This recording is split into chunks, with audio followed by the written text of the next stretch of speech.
नमस्कार सभी को। मेरे YouTube चैनल पर आप सभी का हार्दिक स्वागत है। देखिए, जैसे मैंने पिछली वीडियो में बताया था कि जो HU का एग्जाम होता है उसमें जो साइंस वाला जो पार्ट है उसके बारे में हमने डिस्कस किया था और मैंने आपको ये बताया था उस पार्ट में कि जो साइंस वाला जो पार्ट आता है HU का BSc एग्रीकल्चर में, जो 6 ईयर वाला प्रोग्राम है उसमें जो बच्चे 10th के बाद देते हैं, तो उसमें जो 10th की साइंस होती है, मैंने बताया था कि मोस्टली क्वेश्चन 10th की साइंस में से ही आते हैं। मोस्टली क्वेश्चन 10th की साइंस में से आते हैं, मतलब एक आध क्वेश्चन है आपसे 9th में से पूछ सकता है, बाकी जो सिलेबस है वो 10th की बुक से ही आएगा, मोस्टली 10th की साइंस की बुक से ही। तो मैंने आपको उस टाइम पर बोला भी था कि आप NCERT बुक पढ़िए। और आज हम साइंस का एक ऐसा पार्ट लेके आए हैं जिसमें पिछली बार भी इस पार्ट पे 2 क्वेश्चन पूछे गए थे। SI यूनिट का पार्ट, जो भी SI यूनिट्स हम वो डिस्कस करेंगे इस लेक्चर में। जितनी भी SI यूनिट्स आप 9th से 10th तक पढ़ते हैं मोस्टली हम डिस्कस करेंगे, और भी एक्स्ट्रा क्वेश्चन डिस्कस करेंगे। तो देखिए, हम स्टार्ट करते हैं जल्दी से।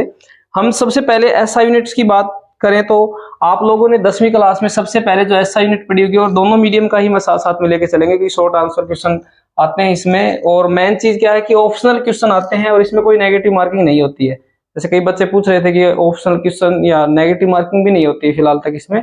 और इसका जो नोटिफिकेशन है वो आने वाला है, फॉर्म निकलने का जो नोटिफिकेशन है वो जल्द ही वेबसाइट पर आने वाला है, और इसका एग्जाम जून के लास्ट वीक में होता है। ठीक है, इसका शेड्यूल भी आने वाला है।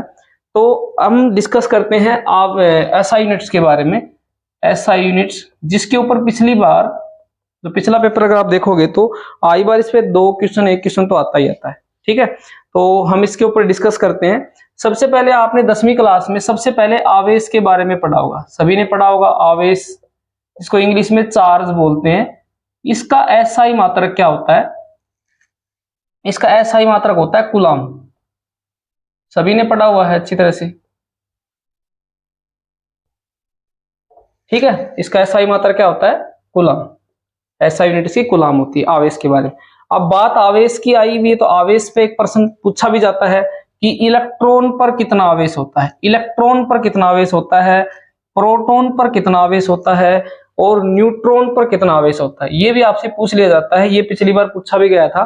तो इलेक्ट्रॉन पर ध्यान रखना, -1.6 इंटू 10⁻⁻19 कूलम, और प्रोटॉन पर +1.6 इंटू 10⁻⁻19 कूलम, और न्यूट्रॉन पर चार्ज होता है 0। देखिए, लास्ट ईयर का जो साइंस वाला पार्ट है मैंने यूट्यूब चैनल पे डाल भी दिया है, आप देख सकते हैं वहां पर किस तरह से क्वेश्चन पूछे जाते हैं। तो इलेक्ट्रॉन पे चार्ज कितना, -1.6 इंटू 10⁻⁻19, और प्रोटॉन पर कितना, +1.6 इंटू 10⁻⁻19, और न्यूट्रॉन पर कितना होता है, चार्ज होता है 0। ये वाला क्वेश्चन हो गया। ठीक है, आगे चलते हैं। अभी आपसे ये 2 यहां से क्वेश्चन पूछेगा। उसके बाद में आपसे SI यूनिट में अगर बात करें तो विद्युत धारा, जिसको इंग्लिश में इलेक्ट्रिक करंट बोलते हैं, आपसे ये भी पूछ सकता है इसकी SI यूनिट बताइए। इलेक्ट्रिक करंट, विद्युत धारा, इसकी SI यूनिट बताइए। तो मोस्टली सभी को पता है क्या होती है, एम्पियर। इंग्लिश में भी इसको एम्पियर ही लिखेंगे, एम्पियर। विद्युत धारा का जो SI मात्रक होता है वो क्या होता है, एम्पियर होता है। ये भी पूछा गया है एग्जाम में कई बार। उसके बाद में अगला क्वेश्चन इसी के ऊपर, SI यूनिट के ऊपर आपसे विद्युत धारा से बाद में पूछ सकता है विभवांतर, इसको इंग्लिश में पोटेंशियल डिफरेंस बोलते हैं, पोटेंशियल बोल देते हैं। इसका SI मात्रक होता है वोल्ट। क्या होता है, वोल्ट। ठीक है, इसका SI मात्रक क्या होता है, वोल्ट होता है। और उसके बाद में आता है आपका प्रतिरोध। प्रतिरोध, और प्रतिरोध का जो मात्रक होता है वो होता है ओम। ये भी सभी ने पढ़ा हुआ है, अभी जस्ट 10वीं की है सभी ने। ओम होता है। ठीक है, जिसको हम इंग्लिश में रेजिस्टेंस बोलते हैं, इसका प्रतिरोध को ओम होता है। ठीक है, ये हमारे पास जो शुरुआत वाले हैं। उसके बाद में एक और बचता है प्रतिरोध के बाद में, प्रतिरोधकता। देखिए, दोनों चीजें अलग अलग होती हैं, आपने 10वीं क्लास में डिस्कस पूरी तरह से पढ़ा भी हुआ इसको। और प्रतिरोधकता, इसको बोलते हैं रेजिस्टिविटी इंग्लिश में, रेजिस्टिविटी, और इसका SI मात्रक होता है ओम मीटर। ठीक है, तो यहां से आपसे क्वेश्चन पूछने के चांसेस है। मैंने आवेश का बता दिया, कूलाम। इलेक्ट्रॉन पे चार्ज होता है -1.6 × 10⁻⁻�19। प्रोटॉन पर इतना होता है। विद्युत धारा का एसआई मात्रक एम्पियर होता है। विभवांतर का एसआई मात्रक वोल्ट होता है। प्रतिरोध का एसआई मात्रक ओम होता है। और प्रतिरोधकता का एसआई मात्रक क्या होता है? ओम मीटर होता है। आगे डिस्कस करते हैं, जो यूनिट बच गई उसको डिस्कस करते हैं। देखिए, प्रतिरोधकता का भी मात्रक हमने पढ़ लिया, ओम मीटर होता है। अब आगे जो डिस्कस करते हैं, विद्युत शक्ति जिसको हम बोलते हैं इलेक्ट्रिक पावर। इसका एसआई मात्रक होता है वाट। ध्यान रखना, वोल्ट तो होता है, विभवांतर का वोल्ट होता है, वो वाट। ठीक है, इसका एसआई मात्रक क्या होता है? वाट। ठीक है, जब विद्युत शक्ति की बात करते हैं तो 1 किलोवाट आवर में कितने जूल होते हैं? 3.6 × 10⁻⁶ जूल। ठीक है, किलोवाट आवर, देखिए कई बार ये भी आ जाता है, प्रश्न आपसे पूछ लिया जाता है, kilowatt hour is the unit of, किसकी यूनिट होती है? Kilowatt hour is the unit of. Kilowatt hour, ध्यान रखना, किसका मात्रक होता है? किलोवाट आवर मात्रक होता है किसका? ऊर्जा का। ये कई बच्चे शक्ति का करके आते हैं वाट, लेकिन यहाँ पर किलोवाट आवर है तो ये ऊर्जा का मात्रक होता है। ध्यान रखना इस चीज का, क्योंकि किलोवाट अकेला होता तो विद्युत शक्ति का होता है, लेकिन उसके साथ में जैसे, क्योंकि हमें पता है जो ऊर्जा होती है उसका फार्मूला होता है शक्ति गुणा में समय। यहाँ पर किलोवाट के साथ में समय लग गया है, तो ये ऊर्जा का सही मात्रक होगा, ऊर्जा का मात्रक होगा। ये ऐसा ही मात्रक है, ऊर्जा का मात्रक होता है किलोवाट आवर। और ये भी पूछ सकता है कि 1 हॉर्स पावर में कितने वाट होते हैं? 746 1 हॉर्स पावर। ठीक है, ये भी यूनिट होती है विद्युत शक्ति की। और अब बात जब ऊर्जा की आ गई, तो ऊर्जा की जो यूनिट होती है वो होती है जूल। ऊर्जा को जूल में मापा जाए, ऐसा यूनिट ऊर्जा की क्या होती है? जूल होती है।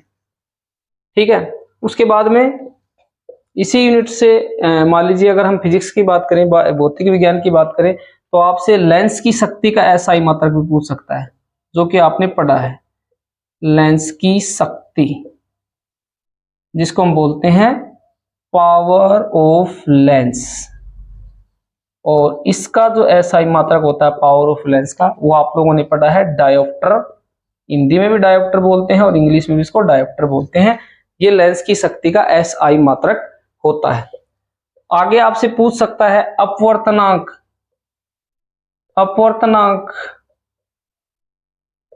मतलब जिसको बोलते हैं रिफ्रैक्टिव इंडेक्स, इसका मात्रक बताइए।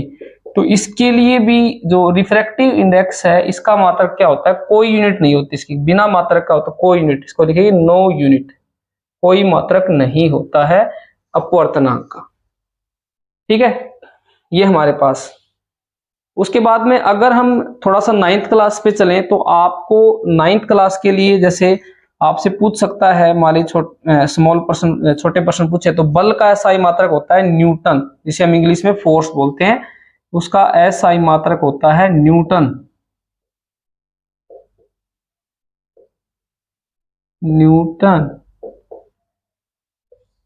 ये एसआई मात्रक आ सकते हैं, बल का एसआई मात्रक हो गया न्यूटन। और उसके बाद में आता है स्विंग, जिसको इंग्लिश में मोमेंटम बोलते हैं, ये भी 9th क्लास में आता है। इसका जो एसआई मात्रक होता है वो होता है किलोग्राम मीटर पर सेकेंड। किलोग्राम मीटर पर सेकेंड, ये स्विंग का एसआई मात्रक हो गया, ये स्विंग का हो गया। अब देखिए, हमने पढ़ लिया, जो मोस्टली जो 10th क्लास वाले थे वो हमने पढ़ लिए। 10th क्लास वालों में यहाँ तक 10th क्लास के आगे थे लेंस की शक्ति, जो डायोप्टर है, लेंस की शक्ति का डायोप्टर होती है एसआई मात्रक, और ऊर्जा के जो एसआई मात्रक है वो जूल होता है, और विद्युत शक्ति का जो एसआई मात्रक है वो वाट होता है। और 1 किलोवाट आवर जो होती है, या kilowatt hour is the unit of joule, मतलब किसका मात्रक होता है? जूल, ऊर्जा का मात्रक होता है। तो ये हमने डिस्कस किया। फिर हमने 9th का डिस्कस किया, बल का होता है न्यूटन, और स्विंग जो है मोमेंटम जिसको बोलते हैं किलोग्राम मीटर पर सेकंड, इसका यूनिट होता है। मैंने आपको ये रिवाइज करवाया। अब थोड़ा और आगे पढ़ते हैं इसको।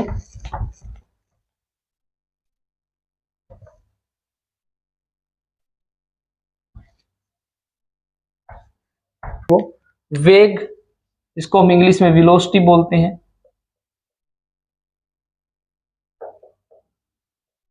इसका मात्रक होता है मीटर पर सेकंड। ठीक है। त्वरण, जिसको इंग्लिश में एक्सेलरेशन बोलते हैं, उसका जो एसआई मात्रक होता है वो क्या होता है, मीटर पर सेकंड स्क्वायर। ये वाले एसआई मात्रक हैं जो आपके एग्जाम में पूछे जाते हैं, बार बार रिपीट होते हैं, तो आप एसआई यूनिट्स जो है वो जरूर करके जाएं सारी की सारी। और यहाँ से आपको, आप देख लेना, जो पिछला पेपर देखेंगे तो यहाँ से 2 क्वेश्चन बन गए थे एसआई यूनिट्स में से। आप जो पिछला पेपर देखेंगे साइंस का, तो इस बार भी पूरे चांस हैं। ये हमारा पार्ट 1 था जो हम साइंस का लेके आए आपके लिए, और जल्द ही हम इसका सेकेंड पार्ट भी लेके आएंगे। और आप अपनी तैयारी को बढ़िया रखिए। मैं फिर से बता रहा हूं कि आप लोग एनसीईआरटी बुक पढ़िए, और जो कृषि वाला पार्ट है उसकी भी हमको जल्दी एक वीडियो लेके आएंगे, जो एग्रीकल्चर वाला पार्ट है उसके लिए भी। और यहाँ से आप इन फार्मूलों को, इस जो मैंने एसआई यूनिट बताई हैं, इनको आप अच्छी तरह से देखिए। और अगर किसी को कोई प्रॉब्लम रहती है तो आप कमेंट सेक्शन में हमसे पूछ सकते हैं। कोई भी डाउट है इस एग्जाम के बारे में, कोई भी डाउट आपसे, आपको साइंस में कोई भी डाउट है तो आप वो चैप्टर हमसे कवर करवा सकते हैं। थैंक यू, धन्यवाद।